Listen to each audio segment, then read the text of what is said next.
Hola, buenos noches, and good evening. This is your weekly news report, and I'm your host, Pedro, along with Rafa and Chief Meteorologist, Ariana. Spirit Airlines said in court papers filed Monday that it was forced to ground its fleet for good over the weekend because recent geopolitical events resulted in a massive and sustained increase in fuel prices. While the court papers did not specify the nature of those geopolitical events, jet fuel prices have soared in the 2 months since the start of the war in Iran. Spirit waited until early Saturday to pull the plug on its operations, stranding thousands of travelers mid-trip and forcing countless others to rebook on other airlines. Many passengers said they received no warning that Spirit was going under. Spirit, in the court papers, said it asked the Federal Aviation Administration to issue a ground stop for Spirit flights to ensure no accidental dispatches at 3 a.m. Saturday.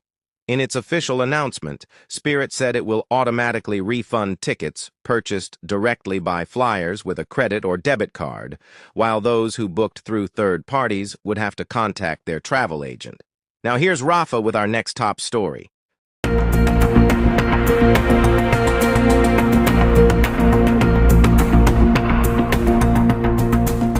An experimental pancreatic cancer drug that's been shown to double survival in patients with advanced stages of the disease is poised to revolutionize the way the cancer is treated, oncologists say. The drug, called daraxonrasib, has already been fast-tracked for approval by the Food and Drug Administration. Last week, the agency said it would permit the drug maker Revolution Medicines to give the drug to patients outside of clinical trials in an expanded access program. Results from an earlier phase of the clinical trial showed that patients whose cancer had spread to other parts of the body, daraxonrasib stopped tumors from getting worse for more than 8 months and kept patients alive for up to nearly a year and a half. In Phase 3 trial, the researchers found overall survival for the chemo-only group was 6.7 months, compared with 13.2 months in the combo treatment group. Enthusiasm for the drug's potential has reverberated among doctors who treat pancreatic cancer patients.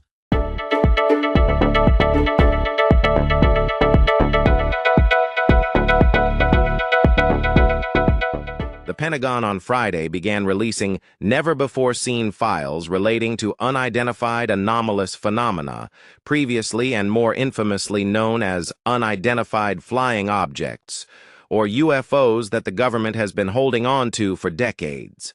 The files have been a source of intrigue and fascination for generations of skeptical Americans wondering if we're alone in the universe. The first batch of the long-awaited files on what the government is calling unidentified anomalous phenomena are being housed on a dedicated government site. The files show no indication that the U.S. government has had any interaction with beings from other planets, or that it has any reason to believe such beings have visited Earth. Instead, the release offers pages and pages of files for the public to consume and potentially draw their own conclusions. The files also include incidents from 2020 to the present, as mission reports from the U.S. Air Force identifying potential UAPs, with few details on what the object is, or when or where it was identified. Other accounts in the files are reports from people around the country since the 1940s that were submitted to the government. While all of the files have been reviewed for security purposes, many of the materials have not yet been analyzed for resolution of any anomalies.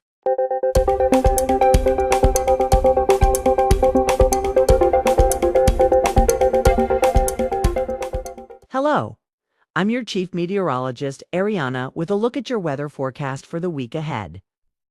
Heavy rain and strong thunderstorms from central Gulf Coast to the Florida Panhandle going into Sunday, and strong 2 severe thunderstorms are expected to develop across the southern plains region on Sunday as well.